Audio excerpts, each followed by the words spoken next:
Hey now, what is up everybody? My name is Mike Brown, aka ReviewKingMB, and I know it took me way too long than I initially wanted to, but I'm finally here to do or answer YouTube questions. So I asked a bunch of you to give me some questions and movie requests, reviews, and I will do those as soon as I can. And also, a lot of people were asking for me to do a video where I can do my DVD collection, and I will do that. I want to do that. In fact, I even recorded or started recording one, but I didn't like the way it was coming out, so that is coming very, very soon. But let's get to the questions. First up, Evil Dead KIEX. Happy New Year. Question: what inspired you into making YouTube videos? Honestly, I think I just started listening to people talk about movies themselves, review movies. Like at the time, Spill, now Double Toasted, they talk about movies, and I thought they were hilarious, and I really liked just hearing them talk about movies. More so, whether I agreed with them or not, I just found them entertaining. And then I found other channels on YouTube, Geekvolution, I remember at the time I watched a lot. Rambo Raff for Life, I watched him a lot. There were certain people that I just felt like on some level I could relate to, or I had the same interests. So then I thought, well, let me just try it. And I tried it, and enough people seemed to like my videos that I kept going. And so far, I think I'm doing okay. Pretty decent. The BFB Ken: how old were you when you watched your first horror movie, and what was that movie? Well, technically, my mom told me that she took me when I was an infant. Like the year I was born, she took me to see A Nightmare on Elm Street Part 4, The Dream Master. So technically, that was the first horror movie I ever saw, but I don't remember it really. So the first horror movie that I remember seeing as a kid, it's either Child's Play, Friday the 13th, Part 6, Jason Lives, or one of the Michael Myers movies. It's probably either Child's Play or Jason Lives. One of those two movies I watched like on TV or something, and it scared the holy fuck out of me. Thinking about it though, it was probably Child's Play. Robert Alexander asks, how do you have patience to watch so many movies, especially the bad and just the horrible ones? Well, I've been asked that before by people who watch my reviews, and especially like the rants, and how I can just sit and watch horrible movies and rant and rave. Well, one of them is because I like horror movies, but like especially lately, horror movies like are bad. It's rare to find a good horror movie, so like in my quest to find good horror movies, I watch a lot of bad horror movies. And also, people like my rants. People like when I just shit all over a movie. I guess it's entertaining, amusing. So on that level, it's like, well, if I want to do rants more often, then I gotta watch some bad movies to do that. And I'm open-minded. There'll be movies to where like they look like shit, the trailers look like shit, but maybe I like the actor, or maybe I like the director. Maybe there's something that I want to hope that the movie might be good. Profess842: it has been an honor watching your videos. Thank you for being you. Hope you gain a bigger following. You are very underrated. Thank you.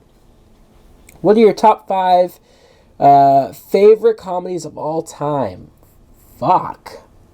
5 favorite comedies of all time. Well, my favorite comedy of all time is Dumb and Dumber. The original, of course. Jim Carrey, Jeff Daniels. I just recently showed my girlfriend the movie because she'd never seen it, and it blew my mind. I was like, I have to sit you down and watch this movie. I think she liked it fine, but I just love rewatching it. It's like I'm watching it for the first time. I laugh constantly. As far as some other movies, you know, you have Beverly Hills Cop, the first one I love. It's hard for me to do like an actual top 5 offhand. I guess more recently, 21 Jump Street was really, really funny.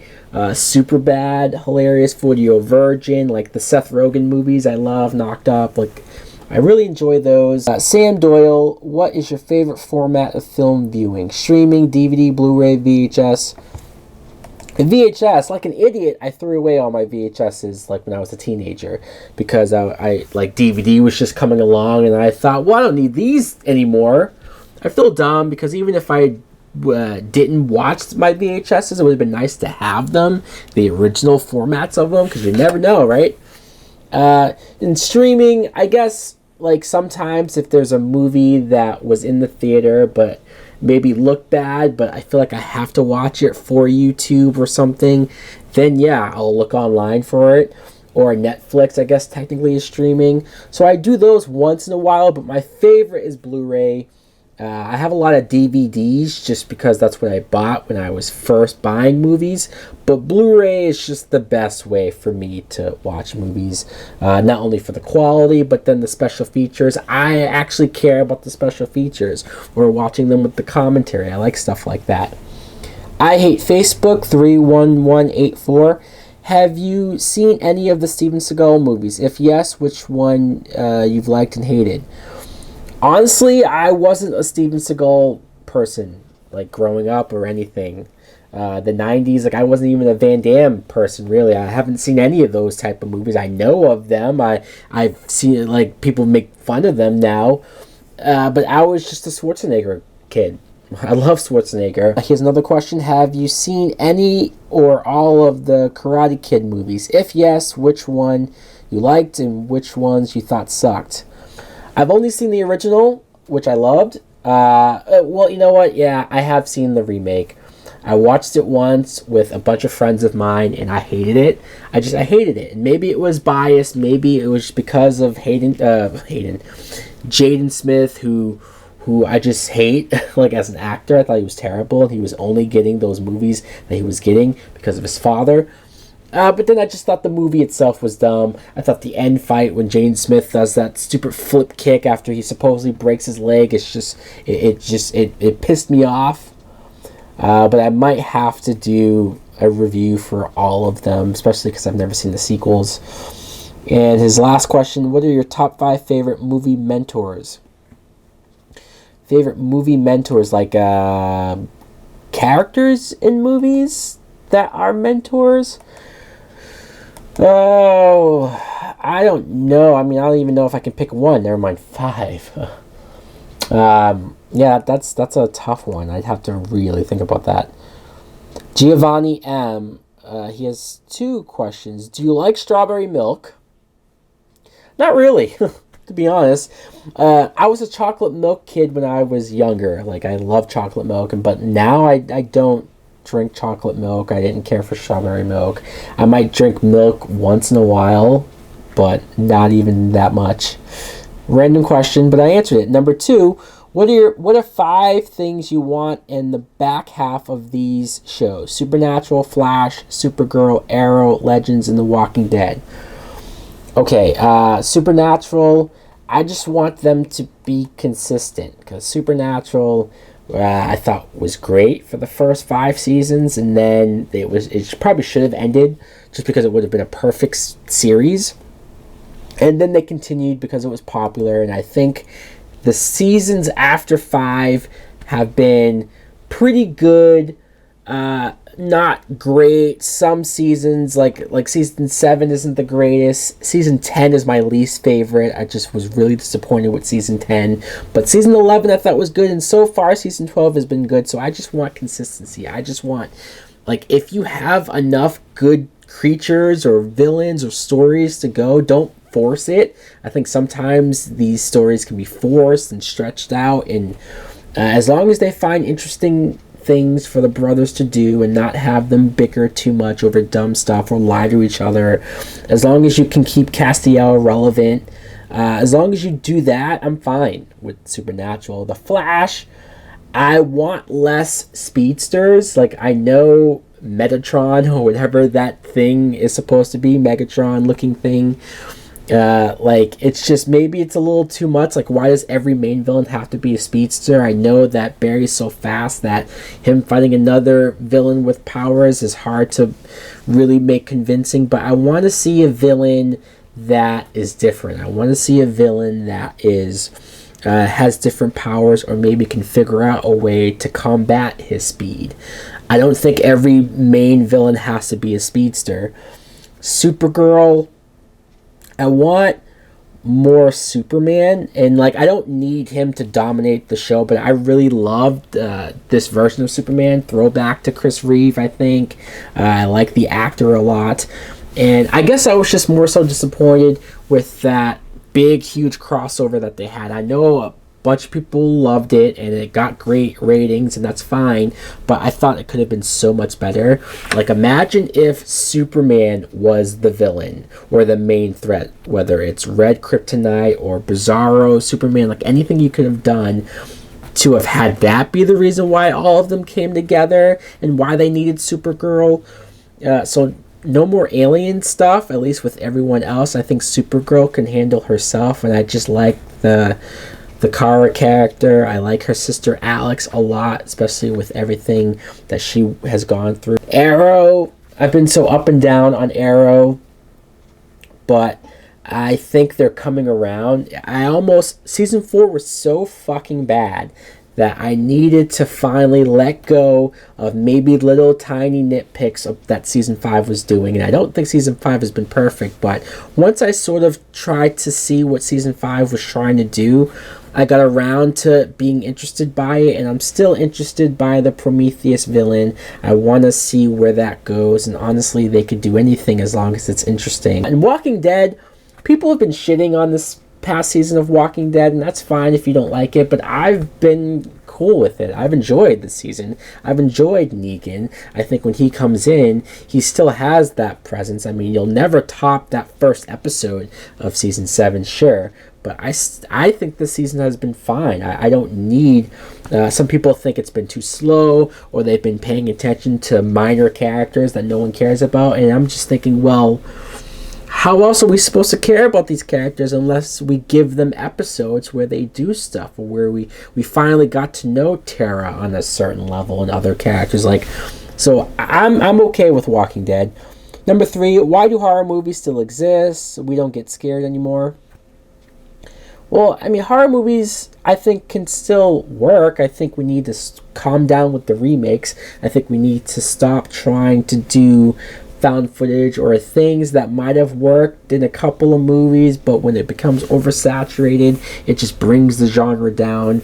Horror movies exist because they're made cheap, and potentially they can make a lot of money. You can make a horror movie like Blumhouse.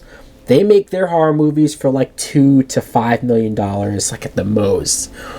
And then they end up making $30, $40, $50 million back. Sometimes it's opening weekend.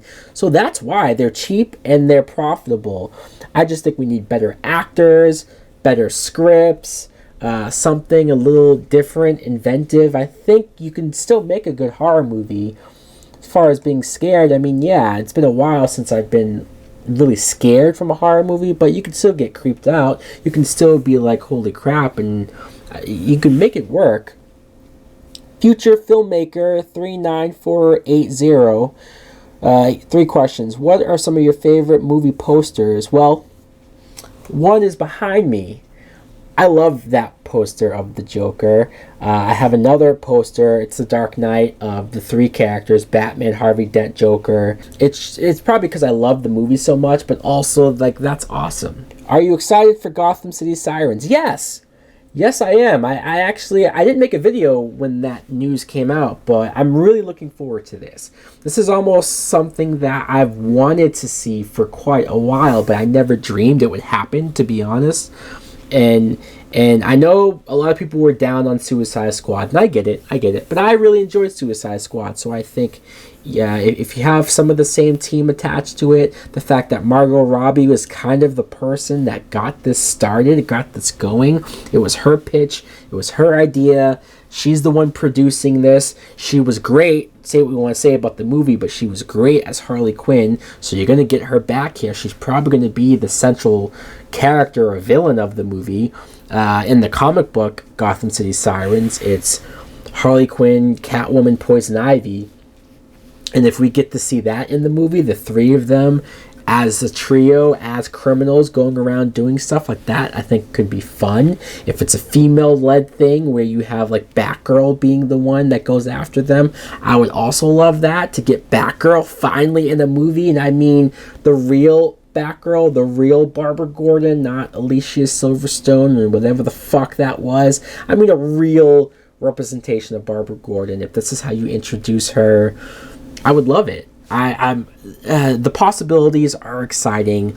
The rumor that Megan Fox might be playing Poison Ivy, I don't even know if that's true or still true, but I'm one of the few people who's okay with it. And I know you're gonna say, oh, because she's hot, or because you just like Megan Fox to look at her.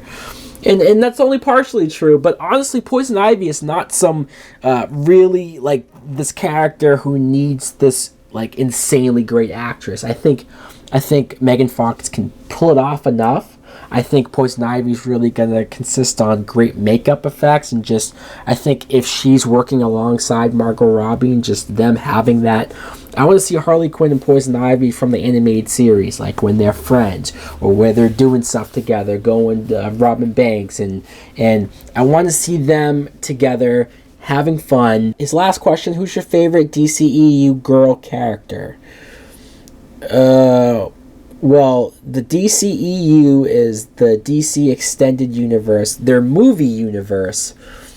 I guess Wonder Woman. I almost want to say Amy Adams, Lois Lane, because I like the actress so much.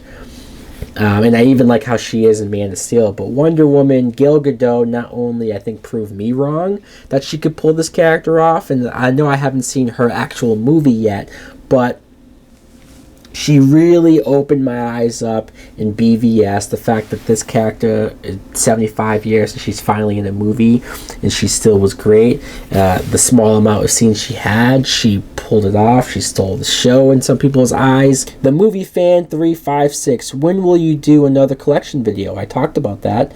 I plan on doing it hopefully very soon. Very, very soon. England is great, 2248. What is your favorite type of film? Superhero movies. I know it's a little cliche, but it's probably mostly because I grew up watching superhero cartoon shows. X-Men, Batman the Animated Series, Spider-Man.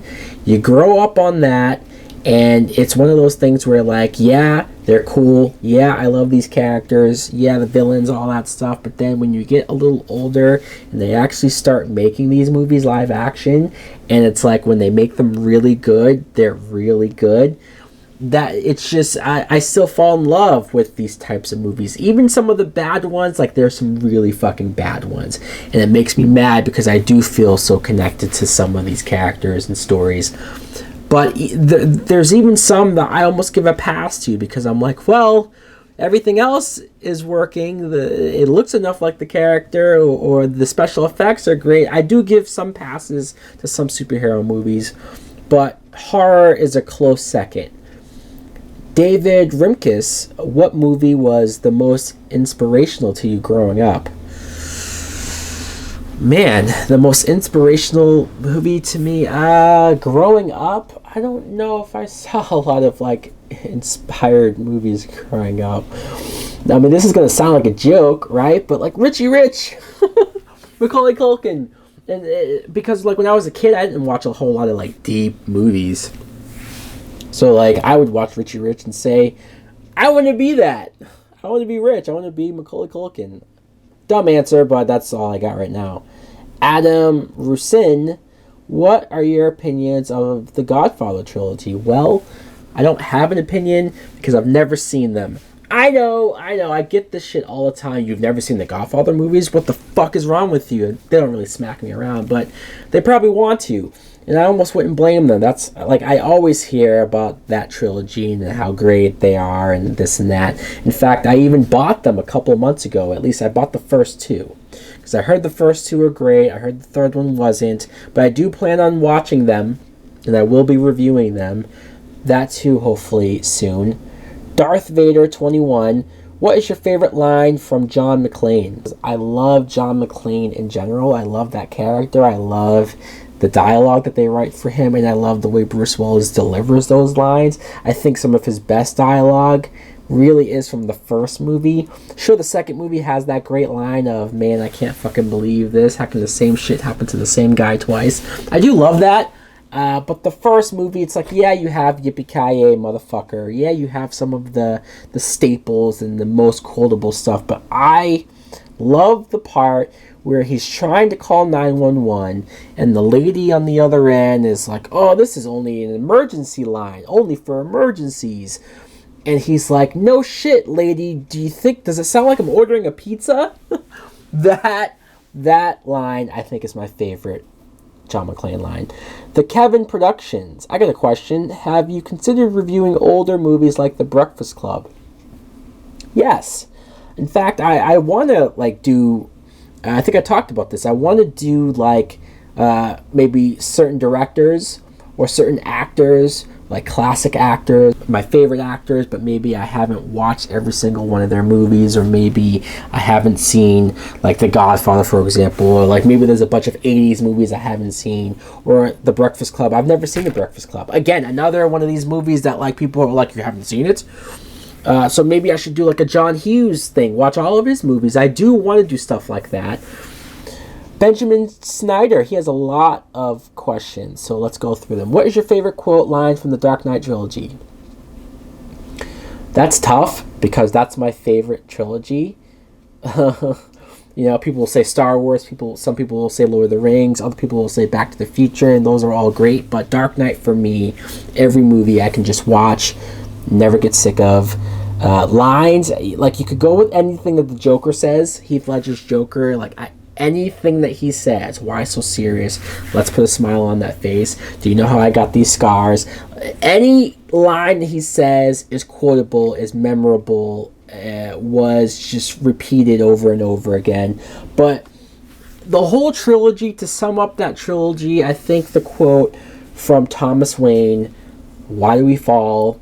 So that we can learn to pick ourselves back up. I like how it's used in Batman Begins a few times. I even like when Alfred uses that back to him. I like when it comes back for Dark Knight Rises and he uses that to climb out of the pit.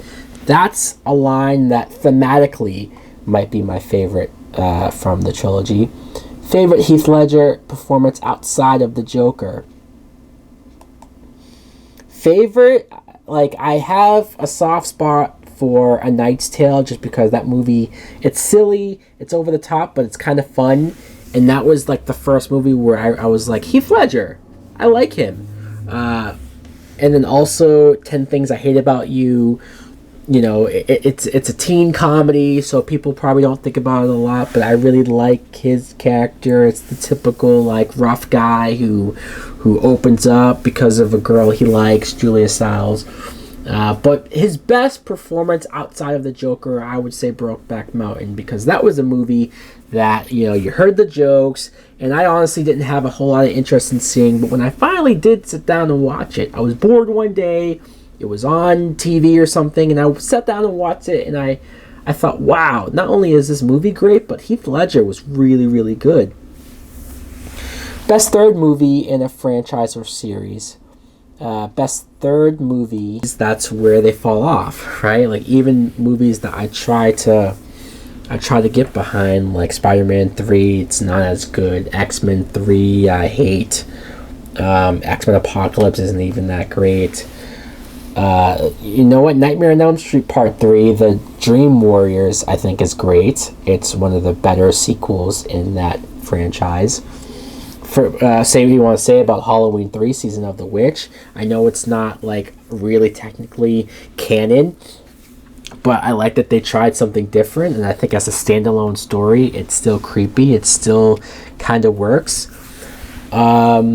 I think Batman Forever technically is the third movie, and people will crap on that because that was the beginning of the end of the original Batman, but I have fun with it. I grew up with it. Indiana Jones and the Last Crusade, that's a really good third movie. Return of the Jedi, I enjoy. Revenge of the Sith, technically the third of the prequels, and that's the best prequels. It's not a great movie, but it's the best of that trilogy. Yeah, that's all I really got right now. Favorite actor that played James Bond, Daniel Craig. You know, you want to say Sean Connery because he was great, but Daniel Craig is my favorite. Favorite guilty pleasure Bond movie. Guilty pleasure Bond movie. Well, there's a lot of bad Bond movies. But honestly, and it was just like a year or two ago where I watched all of the Bond movies in order, and so a lot of them were for the first time. And I'm going to say, like, any Roger Moore James Bond movie. Because his movies, I think people will shit on them, especially in retrospect, because they were sillier, they were goofier, and he was a different type of Bond, a more fun Bond. But I think most of his movies I had fun with. I didn't really hate any of them. I thought, yeah, guilty pleasure. First movie or television show that you remember to mention the internet, maybe War Games. I mean, maybe there was another one, but that's the only thing I can think of. Favorite Vin Diesel not related to Fast and Furious. I guess movie. Favorite Vin Diesel movie not related to Fast and Furious.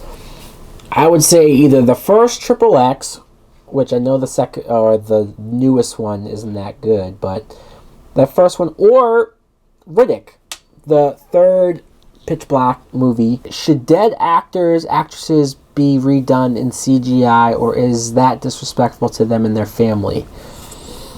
Honestly, I know they just did that in Rogue One with General Tarkin, and I think some people liked it, or some people thought it was cool, and I think, but a lot of people didn't like it or thought it was disrespectful.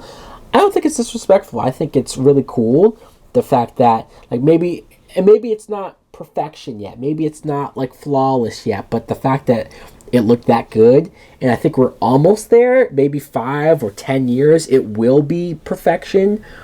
I love that. I love the possibilities, or like this, like how many sequels of movies can we do that we couldn't have done before, that doesn't have to be set 30 years later, can be set right after, or how many like we could do a Han Solo movie with a young Harrison Ford instead of recasting it. Like, we could do so many things with this technology. I'm for it. Obviously, if the family doesn't like it, then that's their choice, and I wouldn't argue with them.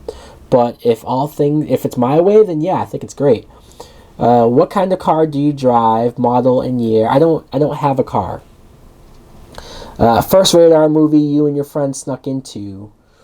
First rated R movie. Well, to be fair, like, I didn't really have to sneak into rated R movies. My mom would take me to rated R movies. I remember she took me to see Eraser, and I was a kid, and I remember going like, wow, there's a lot of like violence and a lot of stuff in here, and she didn't really care. She didn't think like he shouldn't be watching this. It was like, if she wanted to see it, then she would bring me along. Favorite movie with Will Smith in it. Oh, that's tough, especially in the 90s. Like, Will Smith was the king of the blockbusters, and he made some great films at the time. Independence Day is kind of a guilty pleasure. Men in Black, the first one, I really enjoy. Bad Boys, I really enjoy. It's probably one of those. I think Enemy of the State is a little underrated. A favorite Denzel Washington movie. Oh, that's tough. He's another actor that I feel like I have to marathon his movies, and really, because like I could say John Q, because I really like that story and I really like just what he brings to it. But then I also really enjoy Flight, because that performance is insane. Jay Burse asks, much love to you. The universe has a path for all. Love will guide. But here's your question. Oh, okay. What is the difference between emotion and feeling to you? Emotion and feeling, I mean, I don't know. Break Ops 17, have you been recognized in public yet by fans and made you feel like you were a celebrity? Well, not a whole lot, but like 2, maybe 3 times. Yes, it happened. There was one time where I was literally just walking to like the gas station, and somebody yelled out, "Hey, Review King MB!" And I looked over, and this guy waved at me. And I was like, it took me a second because that was one of the first times it happened, and I was almost like surprised more than anything. But it's clear as day who's talking to me, and that was pretty cool. It was a cool like feeling. And then there was another time where somebody came up to me on the train and said, "Hey, are you Review King MB?" and said that they watch my videos and so like stuff like that. Yeah, that's awesome. Scotty Man 2. Favorite sports movie, January release movie. Favorite sports movie, I'm not the biggest sports guy, so like, that's tough. Maybe Any Given Sunday, but more so because I like the actor. But also, does The Waterboy count? That's a sports movie, right? January released movies, it's tough because I usually, when I think of January movies, I think of like the shit. The dog shit pile where a lot of shitty movies come out, especially horror movies. January is where they go to die. Off the top of my head, Taken, though. That was something that, like, it's January, not expecting a whole lot. A friend of mine, we went to the theater, and we said, holy crap, this is actually really cool, good action. Zane Loves Movies 333 asks, what movie most emotionally affects you? You can give an answer for one that makes you happy and or makes you sad. Most affects me emotionally. Oh man, well, Room, the one with Brie Larson, where she won an Oscar for it, came out just like last year or so. That movie made me cry 3 different times, and I don't know, I only saw it the one time. I don't know if I would watch it like now. Maybe it wouldn't still hit me like that, but that first time, yeah, it really made me sad, or even like one of the times I cried because I was so happy for one of the characters. So that movie, yeah, makes me most happy. Probably a comedy like Dumb and Dumber, or like early Adam Sandler, Billy Madison. Just like a movie that just puts me in a good mood and makes me laugh, makes me feel good. Riddler Toes. What are some of your favorite video games?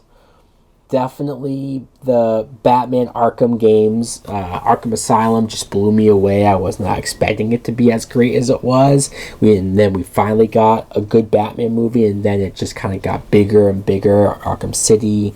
Arkham Origins is fine, but then Arkham Knight. I like some wrestling games like that I grew up on. SmackDown versus Raw, or SmackDown No Your Roll, or on my Nintendo 64, Donkey Kong, Super Mario Brothers. I used to play Sonic on, I bought a Sega Dreamcast. I know, I was one of those people who bought that. And that was like the one game that I liked and played, but I didn't use the system. I sold it. But I'm also not the hugest gamer. Movie fan reviews. What is your least favorite TV show of all time? Whew, that's tough because I like to give shows maybe like a 3-episode rule. I like, but one show that I watched the whole season in its entirety and I hated it all the way through was the Blade TV show. I wanted to like that show, but it just was shit. Also, the Crow TV show I hated with a passion. Are you looking forward to the upcoming horror film It 2017 remake? Am I looking forward to it? I mean, it's not at the top. I don't even think it was in my top 10 anticipated, but I'm curious about it, especially after rewatching the original It after years and years. Like, the movie was still creepy, but I thought could have been better. I'm pretty sure this new It movie, they said, is going to be 2 movies, and that the first one's going to be kids, and then the next one will be when they're older. Like, I think that's perfect to do it that way. I hope that whoever they have playing Pennywise, like, you can't top Tim Curry, but I'm willing to see what they're gonna do with it. I hope that they change the whole spider creature that he turns into and just make it better. Are you going to watch the new movie by Tom Six? No. I have no interest in a Tom Six movie. after his Human Centipede movies. It's like I'm done. I don't need to see, like, and who knows? Maybe it's not going to be like that. But I'm kind of done with him. Drink Me. They ask, how was your day? It's fine. Thanks for asking. Who's your celebrity crush? Well, I mean, for a while it was, well, okay. My very first celebrity crush ever is a toss-up between Jennifer Love Hewitt or Kimberly from the 90s Power Rangers show. I can't tell which one came first, but it was definitely one of those two. Then I kind of moved on to Angelina Jolie when she did Tomb Raider. I thought she was like the hottest woman alive. And then I had a thing for Kirsten Dunst because she played Mary Jane. I know people like make fun of her appearance or say she wasn't hot enough. But it's like, come on, she's still cute. Jessica Alba was like wow, this chick, like from her Dark Angel TV show. Then Megan Fox, obviously from Transformers, and I still kind of defend Megan Fox, but currently, right now, it's still Scarlett Johansson. Yeah. So, next, how many licks does it take to get to the center of a Tootsie Pop? You know what? I'm not sure. I think I would see those commercials with the owl and the whole thing. And as a kid, I bought one, and like I think I tried to count, but it took forever. And so I never cared anymore. Do you think you could start watching more animated movies than you currently do? Yes. In fact, my girlfriend loves animated movies, and she wants to force me to watch like a bunch of them. And I say force, I'm not as against watching them like I used to. I guess there just came a point where I used to watch them a lot as a kid, and then I just moved on and didn't really revisit them. And then as more came out, it wasn't at the top of my priority. But like now I see that like people, even adults, will love Disney movies or Pixar movies and recommend them to me, so I'm going to try to get more open-minded to them and watch them. What was the most packed theater you've been in? Some horror movies, you'll be surprised how many teenagers or people come in there. But honestly, the midnight screening for Avengers, not only was that movie experience the greatest because of the energy and the atmosphere, and you could tell it was all fans and just people who had fun, but there wasn't an empty seat in the house. And I'm sure there's other movies where it was full, but just that one was just really like the energy helped make it feel even fuller and packed. His last question, what was your worst movie-going experience? I've talked about this before. The screening I went to for Ouija, and I'm not even saying like Ouija's the worst movie ever. I don't like it, but it's certainly not the worst movie I've ever seen. And who knows, maybe if I rewatched it like alone, maybe I'd like it a little bit more. But not only was the movie bad, but the audience that I was there with, a bunch of 15, 14-year-olds. I'm not saying everybody that age is like this, but these kids were so loud, so talkative, having conversations with each other like it's their living room and not in public. And I'm not actually trying. I know it's Ouija, but I'm actually trying to hear what's going on. I'm trying to pay attention to this. And people just talk to each other. People kicking the back of my seats. People reacting to it like it's scary when it wasn't. I wanted to blow my brains out. And I was with a friend of mine, and she can attest to also that ruining the experience as well. Last person, Darth Vader 21. I think I had them already, but another question they had. What are your thoughts on Daniel Bryan being retired? For those who don't know, Daniel Bryan was a wrestler in WWE, and he retired like a year and a half ago or something like that, maybe a year ago. It sucked, especially initially, because was one of the best wrestlers. He was so popular with the whole yes thing, but just a guy as good as he was, not being pushed, not being used, and the whole WrestleMania 30 thing, he could have, who knows where he would have been if he didn't get hurt when he won the belt and all of that. But honestly, now I'm used to him being the GM So it's I've kind of moved on, but at the time it did suck. So yeah, those are the questions. That's my Q&A. I hope you guys enjoyed it. Maybe I'll do another one if I hit 5,000 subscribers. I think that's how I'm going to do it. Every 1,000, I'm going to keep doing Q&A. But this was fun. Thanks for watching, guys. Thanks for being a subscriber. Thanks for liking my stuff. I really appreciate it. So like, comment, subscribe. Later!